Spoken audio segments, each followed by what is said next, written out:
ಸಜ್ಜಾಗ್ತಾ ಇದೆ. ಮತದಾರ ಮತ್ತು ಅಭ್ಯರ್ಥಿ ಮತದಾನದ ಆ ನಿರ್ಣಾಯಕ ದಿನಕ್ಕಾಗಿ ಎಲ್ಲರೂ ಕೂಡ ಸಿದ್ಧತೆಯನ್ನ ನಡೆಸ್ತಾ ಇದ್ದಾರೆ.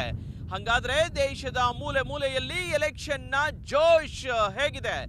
ಮತದಾರರ ಮನಸ್ಸಿನಲ್ಲಿ ಏನೇನಿದೆ? ರಾಷ್ಟ್ರದ ಪ್ರತಿಷ್ಠಿತ ಚುನಾವಣಾ ರಣಕಣಗಳ ನಾಡಿ ಮಿಡಿತವನ್ನ ರಣರೋಚಕವಾಗಿ ತೋರಿಸೋ ಕಾರ್ಯಕ್ರಮ ಭಾರತ ಯಾತ್ರೆಗೆ ಸ್ವಾಗತ. ನಾನು ರಹಮತ್ ಕಂಚಗಾರ್. ನಾವಿವತ್ತು ಕುಂದಾನಗರಿ ಬೆಳಗಾವಿ ಲೋಕಸಭಾ ಮತಕ್ಷೇತ್ರದಲ್ಲಿದ್ದೇವೆ.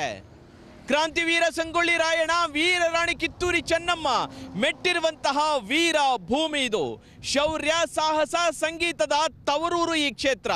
ಈ ಕ್ಷೇತ್ರದಲ್ಲಿ 4 ಬಾರಿ ಸತತವಾಗಿ ಗೆದ್ದಿರುವಂತಹ ಕಾಂಗ್ರೆಸ್ನ SB ಸಿದ್ನಾಳ್ ಇತಿಹಾಸವನ್ನ ನಿರ್ಮಾಣ ಮಾಡಿದ್ದಾರೆ. ಅದಕ್ಕೆ ಸರಿಸಮನಾಗಿ ಈ ಬಾರಿ ಕೂಡ 4ನೇ ಬಾರಿ ಗೆಲುವು ನನ್ನದೇ ಅಂತ ಬಿಜೆಪಿಯ ಸುರೇಶ್ ಅಂಗಡಿ ಆತ್ಮವಿಶ್ವಾಸವನ್ನು ಹೊಂದಿದ್ದಾರೆ. ಕಾಂಗ್ರೆಸ್ನಲ್ಲಿರುವಂತಹ ಒಳ ಬೇಗುದಿಯೇ ಅವರಿಗೆ ಪ್ಲಸ್ ಪಾಯಿಂಟ್ ಆಗುವಂತಹ ಒಂದು ಸಾಧ್ಯತೆ ಇದೆ.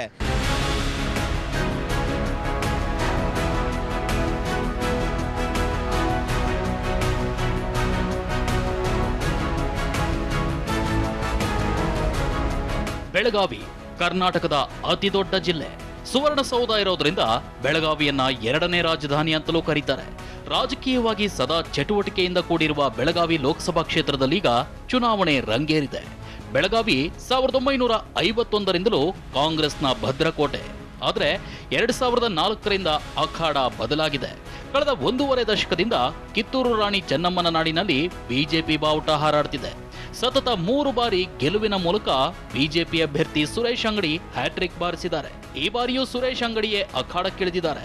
ಕಾಂಗ್ರೆಸ್ ಜೆಡಿಎಸ್ ಮೈತ್ರಿ ಅಭ್ಯರ್ಥಿಯಾಗಿ ಡಾಕ್ಟರ್ VS ಸಾಧುನವರ್ ಕಣಕ್ಕಿಳಿದಿದ್ದಾರೆ. ಬಿಜೆಪಿ ಗೆಲುವಿನ ಓಟಕ್ಕೆ ಕಡಿವಾಣ ಹಾಕಲು ಈ ಬಾರಿ ಕಾಂಗ್ರೆಸ್ ಡಾಕ್ಟರ್ VS ಸಾಧುನವರ್ ಎಂಬ ಹೊಸ ಮುಖವನ್ನ ಕಣಕ್ಕಿಳಿಸಿದೆ. ಇದೇ ಮೊದಲ ಬಾರಿಗೆ ಸಾಧುನವರ್ ಚುನಾವಣೆಗೆ ಸ್ಪರ್ಧಿಸ್ತಾ ಇರೋದ್ರಿಂದ ಬೆಳಗಾವಿ ಲೋಕಸಭಾ ಕ್ಷೇತ್ರ ಭಾರೀ ಕುತೂಹಲ ಕೆರಳಿಸಿದೆ.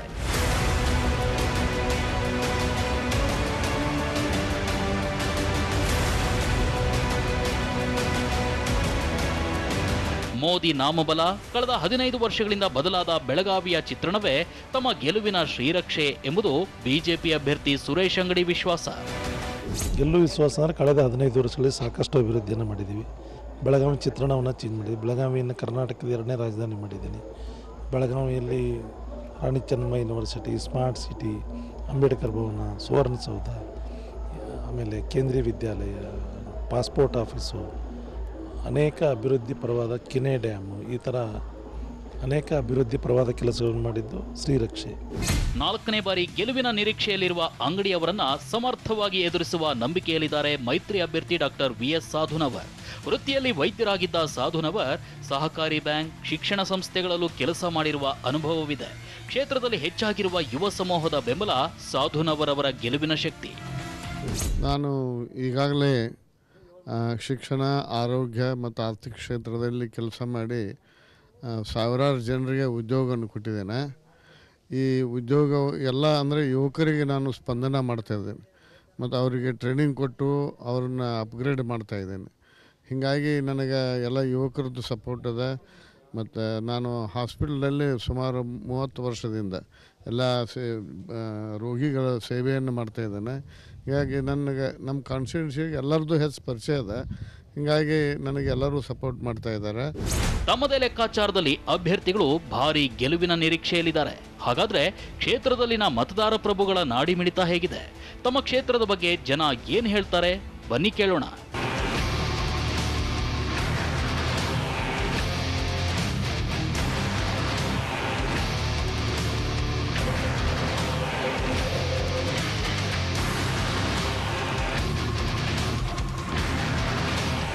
ನಾವು ಈಗ ಬೆಳಗಾವಿ ವಿಧಾನಸಭಾ ಮತಕ್ಷೇತ್ರದಲ್ಲಿದ್ದೀವಿ. ಬನ್ನಿ ಇಲ್ಲಿನ ಮತದಾರರು ಏನು ಹೇಳ್ತಾರೆ ಅಂತ ಕೇಳೋಣ. ಈಗ ಎಲೆಕ್ಷನ್ ಬಂದಿದೆಯಲ್ಲ, ನೀವು ಯಾರಿಗೆ ವೋಟ್ ಹಾಕ್ಬೇಕಂತ ಮಾಡಿದ್ದಾರೆ?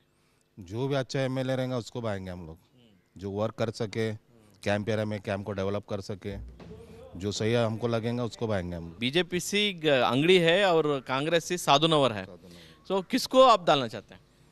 अंगड़ी को ही। हाँ, अभी जो फिल वक्त को अभी जो MLA है बेनके साहब, और वो भी थोड़ा डेवलप किए ले, और अपना सुरेश अंगड़ी साहब भी है, उनका भी थोड़ा फंड हमारे कैंप एरिया में आया है। आप हाँ, कांग्रेस के ऊपर हम क्यों कांग्रेस, क्यों बीजेपी क्यों नहीं? बीजेपी के कांग्रेस क्या है, सबको धंधा की चलता है, सब चलता है। बीजेपी का क्या है, 18% टैक्स है, लाख कम खरीदी करेंगे तो क्या क्या धंधा करेंगे। जी, आपका फेवरेट पार्टी कौन सा है? जो काम करता है वो हमारा फेवरेट है ना। कौन काम कर रहा है अभी तक? अच्छा काम तो कांग्रेस से हुआ है, मोदी से तो नहीं हुआ हमारे हिसाब से। वो है खाली आश्वासन दे रहा है, ये करेंगे वो करेंगे, ये लाएंगे वो देंगे, लेकिन अभी तक हमारे को तो कुछ मिला नहीं सर। ನೀವೇನು ಹೇಳ್ತೀರಿ, ಯಾವ ಪಾರ್ಟಿ ಓಕೆ ಅಂತೀರಿ? ನಿಮ್ಮ ಫೇವರೇಟ್ ಪಾರ್ಟಿ ಯಾವುದು?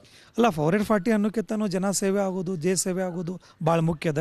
ಈ ಸಲ ನಾವು ಎಲ್ಲ ಜಮಾತರು ಕೂಡಿ ಯಾವ ಮಾಡೋದ್ರಿಂದ ನಮ್ಗೆ ಲಾಭ ಆಕೈತೆ ಅನ್ನೋದು ಮಾಡ್ಕೊಂಡು ನಾವು ಒಂದು ಒಳ್ಳೆ ಪಕ್ಷನ ದೇಶ ಸುದೃಢತೆ ಮಾಡೋ ಸಲುವಾಗಿ ಒಳ್ಳೆ ಪಕ್ಷ ನಾವು ಆಯ್ಕೆ ಮಾಡ್ತೀವಿ, ಒಳ್ಳೆ ಓಟನ್ನು ಕೊಡ್ತೀವಿ, ಆಮೇಲೆ ಒಳ್ಳೆ ಸರ್ಕಾರ ತರಕ್ಕೆ ನಾವು ಪ್ರಯತ್ನ ಮಾಡ್ತೀವಿ. ಕಾದು ನೋಡಬೇಕು, ನಮ್ಮದು ಒಂದು ಚಾಲೆಂಜ್ ಇದೆ. ಬೆಳಗಾವಿ ವಿಧಾನಸಭಾ ಕ್ಷೇತ್ರದಲ್ಲಿ ಕಾಂಗ್ರೆಸ್ನದ್ದೇ ಕಾರುಬಾರಾದ್ರೆ ಇತ ಗ್ರಾಮೀಣ ಪ್ರದೇಶದಲ್ಲಿ ಮೋದಿ ಹವಾ ಜೋರಾಗಿದೆ.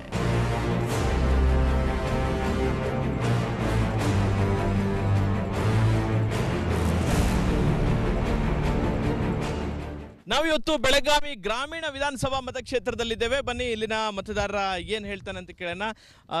ನಿಮ್ಮ ಹೆಸರೇನು? ಜ್ಯೋತಿಬಾ. ಹೌದಾ, ಎಲ್ಲಿ ಹೊರಟಿದ್ದೀರಿ? ನಾವು ಕೋಲ್ಹಾಪುರ ಜ್ಯೋತಿಬಾ ಯಾತ್ರೆ ಹೊರಟಿದ್ದೀರಿ. ರೈಟ್. ಅಂದ್ರೆ ಈಗ ಎಲೆಕ್ಷನ್ ಬರ್ತಾ ಇದೆಯಲ್ಲ, ಯಾರಿಗೆ ಹಾಕ್ತಿರಿ ಓಟು? ನಾವು ಬಿಜೆಪಿಗೆ ಹಾಕ್ತೀವಿ ರೀ. ನಿಮ್ಮ ಹೆಸರೇನ್ರಿ? ಲಕ್ಷ್ಮಣ ವಾದಕ್ಕೆ. ಹಾಂ, ನೀವು ಯಾವ ಪಾರ್ಟಿ? ನಮ್ಮ ಬಿಜೆಪಿ ರೀ. ಬಿಜೆಪಿ. ಯಾಕೆ ಬಿಜೆಪಿ? ಯಾಕಂದರೆ ನಮಗೆ ಅವರು ಒಳ್ಳೆ ಕೆಲಸ ಮಾಡ್ತಾರೆ ಊರಾಗ. ಅಂದರೆ ಅವರು ಈಗ ನಮ್ಮ ನರೇಂದ್ರ ಮೋದಿ ಅವರು ಒಳ್ಳೆ ಇದೊಂದು ಮಾಡಿದ್ದಾರೆ ಅಂತ ನಮಗೆ ಭಾಳ ಹೆಮ್ಮೆಯನ್ನು ಪಡ್ತೀವಿ. ಯಾವ ಪಾರ್ಟಿ ಅಂದ್ರೆ ಇಷ್ಟ ನಿಮಗೆ?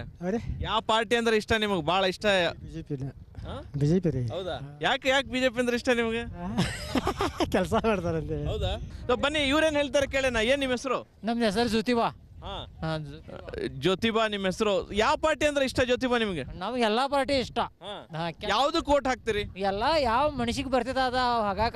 ಯಾವ್ದು ಮನ್ಸಿಗೆ ಬರ್ತೈತಿ ನಿಮಗೆ ಜಾಸ್ತಿ? ಎಲ್ಲ ಜಾಸ್ತಿ ಎಲ್ಲ ಅಂದ್ರೆ ಎಲ್ಲ ಬರೋದನ್ನ ಎಲ್ಲ ಬೇಕ್ರಿ. 5 ಬೇಡ ಅದಾವ್ರಿ ಸರ್, ಒಂದಂತ ಯಾವ್ದು ಹೇಳಕ್ ಬರೋಲ್ಲ. ಈಗ ನಿಮಗಿರೋದು ಒಂದ ಓಟ್, 5 ಓಟ್ ಇದ್ರೆ ಎಲ್ಲರಿಗೂ ಹಾಕ್ಬೋದಿತ್ತು. ಒಂದ್ ಓಟ್ ಐತಲ್ಲ, ಆ ಓಟ್ ಯಾರಿಗೆ ಹಾಕ್ಬೇಕಂತ ಮಾಡಿರಿ? ಯಾರಿಗೆ ಓಟ್ ಅಂದ್ರೆ ಈಗ ಏನೈತ್ರಿ, ದುಡ್ಡು ಕೊಟ್ಟ ಶಿವ ಯಾವ್ದು ಕೆಲಸ ಆಗೋತ್ರಿ.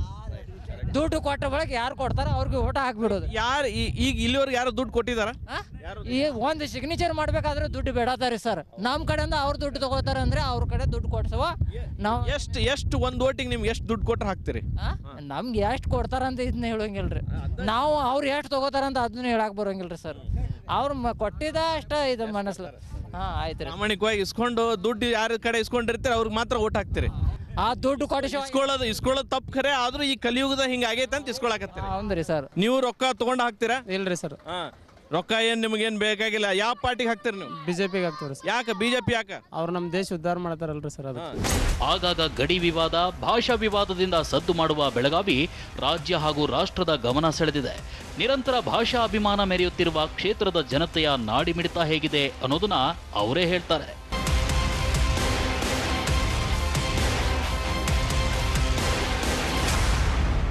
ಬೆಳಗಾವಿ ಉತ್ತರ ಮತಕ್ಷೇತ್ರದಲ್ಲಿ ನಾವು ಈಗಿದ್ದೀವಿ. ಬನ್ನಿ, ಕನ್ನಡ ಪರ ಹೋರಾಟಗಾರರು ಅಶೋಕ್ ಚಂದರ್ಗಿ ನಮ್ಮ ಜೊತೆಗಿದ್ದಾರೆ, ಕೇಳೋಣ ಅವರಿಗೆ. ಒಂದು ವಿಶೇಷ ಅಂದ್ರೆ ಈ ಚುನಾವಣೆಯಲ್ಲಿ ಯಾವುದೂ ಇಶ್ಯೂಸ್ ಇಲ್ಲ, ಭಾವನಾತ್ಮಕ ವಿಷಯ ಮೇಲೆ ಚುನಾವಣೆ ನಡೆದಾವೆ. ಇಲ್ಲಿ ಕಾಂಗ್ರೆಸ್ಸು ಮೈತ್ರಿ ಸರ್ಕಾರ ಬಂದ ಮೇಲೆ ಲಾಸ್ಟ್ ಮೇದಲ್ಲಿ ಅಲ್ಲಿಂದ ಏನು ಒಳಜಗಳ ಚಾಲು ಆದವು. ಈ ಇಲೆಕ್ಷನ್ ಬಂದರೂ ಅವ್ರ ಒಳಜಗಳ ಮುಗಿದಿಲ್ಲ. ಕಾಂಗ್ರೆಸ್ ಏನಾದರೂ ಈ ಇಲೆಕ್ಷನ್ದಾಗ ಪೆಟ್ಟು ಬಿದ್ದರೆ ಅದು ಕಾಂಗ್ರೆಸ್ಸಿಗೇ ಕಾರಣ ಹೊರತಾಗಿ ಬಿ ಜೆ ಪಿ ಅವರಲ್ಲ. ಅವ್ರ ದೌರ್ಬಲ್ಯಗಳನ್ನು ಬಿ ಜೆ ಪಿ ಅವರದನ್ನು ಎನ್ಕ್ಯಾಶ್ ಮಾಡಲಿಕ್ಕೆ ಏನೇನು ಮಾಡಬೇಕು ಎಲ್ಲರೂ ಮಾಡತ್ತಾರ. ಆದರೆ ಮಹದಾಯಿ ಇರ್ಬೋದು, ರೈಲ್ವೆ ವಿಷಯ ಇರ್ಬೋದು, ನೀರಾವರಿ ವಿಷಯ ಇರ್ಬೋದು, ಯಾವ ಇಶ್ಯೂ ಇಲೆಕ್ಷನ್ದೊಳಗೆ ಕೌಂಟ್ ಆಗ್ತಾ ಇಲ್ಲ. ಭಾವನಾತ್ಮಕವಾಗಿ ಮತ್ತು ವ್ಯಕ್ತಿವಾಗಿ ಇಲೆಕ್ಷನ್ ನಡೆದತ್ತೆ.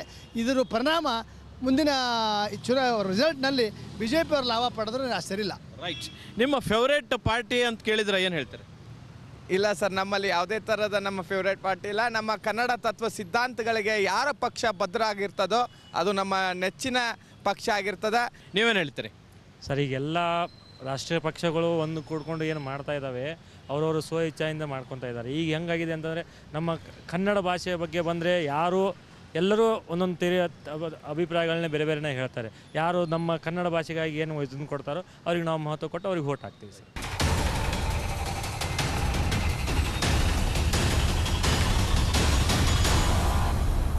ಬೆಳಗಾವಿ ಲೋಕಸಭಾ ಕ್ಷೇತ್ರದ ಮತದಾರರು ತುಂಬಾನೇ ಬುದ್ಧಿವಂತರು. ಇವರು ಹೇಳಿದವರಿಗೆಲ್ಲ ಬಟನ್ ಒತ್ತೋ ಜಾಯಮಾನದವರಲ್ಲ, ಹಾಗೇನೆ ಬುರುಡೆ ಬಿಡೋರಿಗೆಲ್ಲ ಇವರು ಬಕೆಟ್ ಹಿಡಿಯೋರು ಅಲ್ಲ. ಇವರ ಮೈಂಡ್ನಲ್ಲಿರುವಂತಹ ಕ್ಯಾಂಡಿಡೇಟ್ ಯಾರು, ಹೇಗೆ, ಏನು, ಎತ್ತ ಅನ್ನೋದ್ರ ಬಗ್ಗೆ ಮಾತಾಡೋಣ.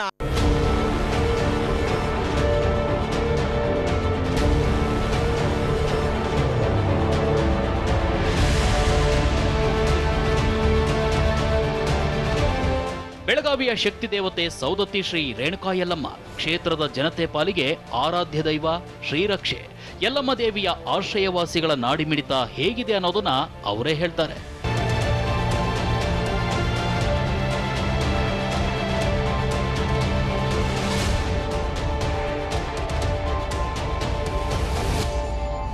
ಈ ಸರಿ ಯಾರಿಗೆ ಓಟ್ ಹಾಕ್ತೀರಿ?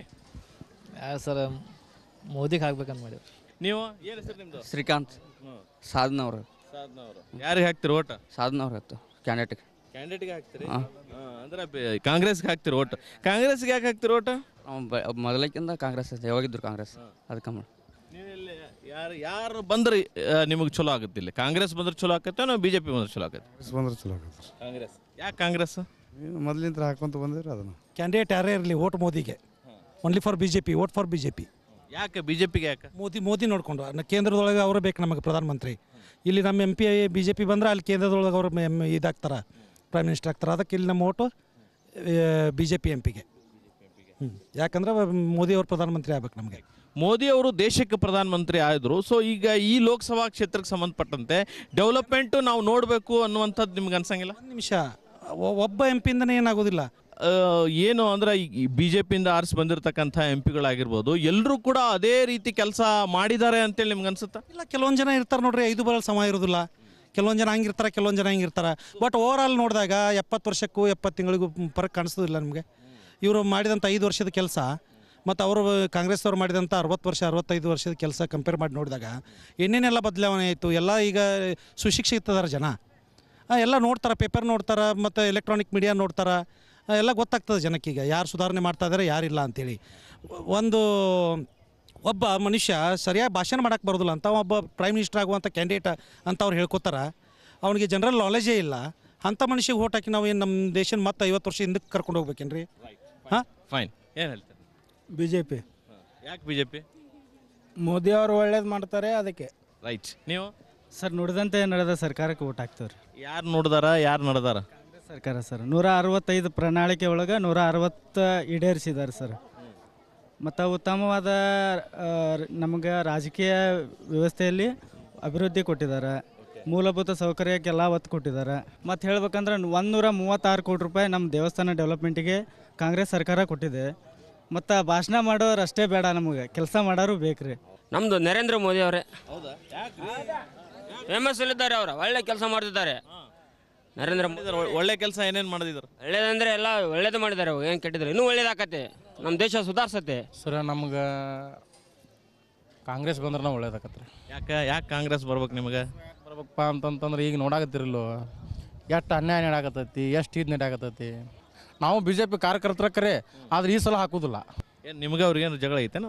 ಜಗಳ ಪಗಳಲ್ರಿ, ನಮಗೆ ಜಗಳ ಪಗಳಲ್ಲ. ನಮಗೆ ಮೋದಿಯಾಗ ಅವ್ರು ಯಾವಾಗ ಜಗಳ ಆಗ್ಬೇಕು? ಲೋಕಲ್ ಪಕ್ಕಲ್ ಏನು ಜಗಳ ಆಕತ್ರಿ? ನಮ್ಮಂಥ MLA ಅವರು ಹುಡುಕಾಡ್ಕೊಂತ ಅವ್ರು ಸಿಗೋದಿಲ್ಲ, ಒಳ್ಳೆಯವರು. ಇಲ್ಲಿ ಲೋಕಲ್ BJP MLA ಒಳ್ಳೆಯವರು ಅದಾರ, ಖರೆ ನೀವು ಮೋದಿ ಓಟ್ ಹಾಕಂಗಿಲ್ಲ? ಹಾಕೋಂಗಿಲ್ಲ. ಅಲ್ಲ, ಲೋಕಸಭಾ ವಿಚಾರಕ್ಕೆ ಸಂಬಂಧಪಟ್ಟಂಗೆ ನೀವು ಯಾರಿಗೆ ಓಟ್ ಹಾಕಿ? ಕಾಂಗ್ರೆಸ್ ಹಾಕಿವ್ರಿ. ಹಾಂ, ಕಟ್ಟ ಕಾಂಗ್ರೆಸ್ ರೀ ನಾವು. ಅಂದ್ರೆ ಲೋಕಲ್ ಅಂದ್ರೆ ನೀವು BJP ಹಾಕ್ತೀರಿ, ಲೋಕಸಭಾ ಅಂದ್ರೆ ಕಾಂಗ್ರೆಸ್ ಅಂತೀರಿ. ಹೌದ್ರಿ, ಹಂಗೈತ್ರಿ. ಇದು ಹಂಗೈತೆ. ನಮ್ಮ ಅವ್ರ ಐತೆ ಸರ, ನಮ್ಮ ಚಲೋ ಐತ್ರಿ. ಆನಂದ್ ಮಾಮನೆಯವ್ರು ಓಟ್ ಹಾಕ್ಯಾರ ನಾವು BJP-ಗೆ. ಆ ಮ್ಯಾಲಿಂದ ನೋಡ್ರಿ ನಾವು ಹಸ್ತಕ್ಕೆ ಹಾಕಾರ್ರಿ. ಹೌದ್ರಿ. ಅಂಥದ್ದೇನು ನೋಡ್ರಿ ಹಸ್ತದಾಗ ನೀವು? ನೋಡ್ಯಾವ ಸರ್, ಎಲ್ಲ ನೋಡೇವ್ರಿ. ಏನೇನು ಬ್ಯಾನ್ ಮಾಡಿದ್ರಿ ಅವ್ರು, ಏನೇನು ಮಾಡಿದ್ರ ನಿಮಗೂ ಗೊತ್ತೈತೆ.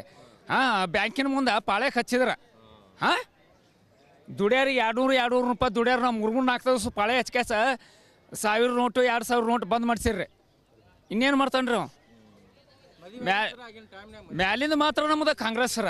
ಇಲ್ಲಿ ನಮ್ಮ ಲೋಕಲ್ ರೀ ಆನಂದ್ ನಮ್ಮ ಮಾಮನೆ BJP.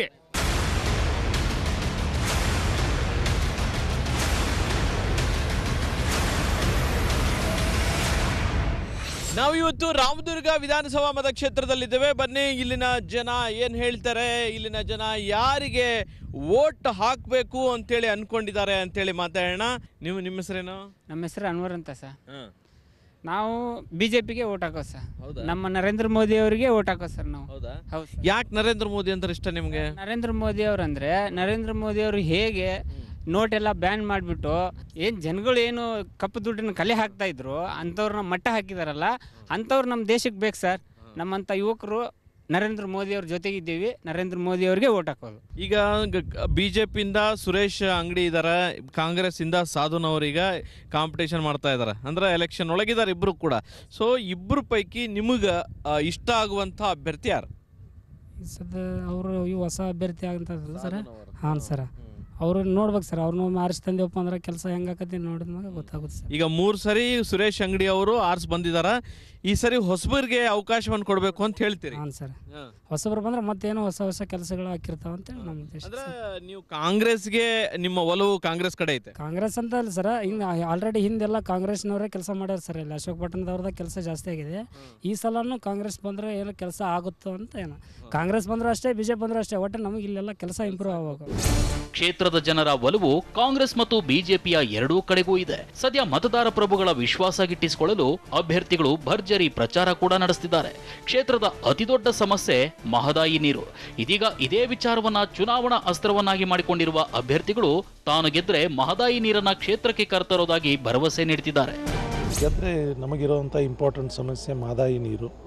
ಮಹದಾಯಿ ನೀರನ್ನು ನಮ್ಮ ರೈತರಿಗೆ ಕೊಡಿಸ್ಬಿಟ್ರೆ ಒಂದು ದೊಡ್ಡ ಪ್ರಾಜೆಕ್ಟ್ ನಮ್ಮ ಜೀವನದಲ್ಲಿ ಸಾರ್ಥಕ ಆಗುತ್ತೆ. ಆಮೇಲೆ employment generation for youths, small industries, export oriented industries ಹುಡುಗರಿಗೆ ಕೊಡುವಂಥ ಒಂದು ಮಾರ್ಗದರ್ಶನ.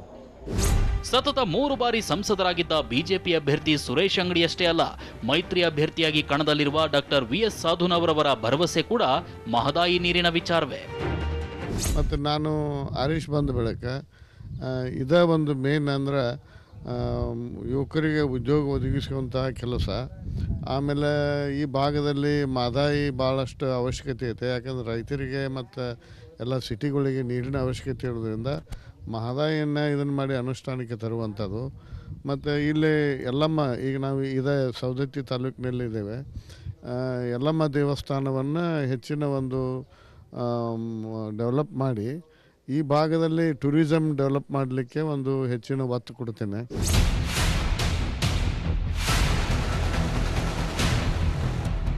ಬೆಳಗಾವಿ ಲೋಕಸಭಾ ಕ್ಷೇತ್ರದಲ್ಲಿ ಒಟ್ಟು 8 ವಿಧಾನಸಭಾ ಕ್ಷೇತ್ರಗಳಿವೆ. 5 ಕ್ಷೇತ್ರದಲ್ಲಿ ಬಿಜೆಪಿ ಶಾಸಕರ ಬಲವಿದ್ರೆ ಇನ್ನುಳಿದ 3 ಕ್ಷೇತ್ರಗಳಲ್ಲಿ ಕಾಂಗ್ರೆಸ್ ಶಾಸಕರಿದ್ದಾರೆ. ಇನ್ನು ಬೆಳಗಾವಿ ಲೋಕಸಭಾ ಕ್ಷೇತ್ರದಲ್ಲಿ ಲಿಂಗಾಯತರದ್ದೇ ಪ್ರಾಬಲ್ಯವಿದೆ. ಈ ಕ್ಷೇತ್ರದಲ್ಲಿ 4.5 ಲಕ್ಷ ಲಿಂಗಾಯತರಿದ್ದಾರೆ, 2.5 ಲಕ್ಷ ಕುರುಬರು ನಂತರದ ಸ್ಥಾನದಲ್ಲಿದ್ದಾರೆ, 2 ಲಕ್ಷ ಮರಾಠಿಗರು, 1.84 ಲಕ್ಷ ಮುಸ್ಲಿಮರು, 1.67 ಲಕ್ಷ ಪರಿಶಿಷ್ಟ ಜಾತಿ, 80,000 ಪರಿಶಿಷ್ಟ ಪಂಗಡ, 37,000 ಬ್ರಾಹ್ಮಣರು, 50,000 ಉಪ್ಪಾರರು ಇದ್ದಾರೆ. ಇತರೆ ಸಮುದಾಯದ 1.65 ಲಕ್ಷ ಮತದಾರರಿದ್ದಾರೆ. ಇಲ್ಲಿ ಲಿಂಗಾಯತ ಮತಗಳೇ ನಿರ್ಣಾಯಕವಾಗಿದ್ದು ಯಾರಿಗೆ ಜಯದ ಮಾಲೆ ಒಲಿಯುತ್ತೆ ಅನ್ನೋ ಕುತೂಹಲ ಹೆಚ್ಚಾಗಿದೆ.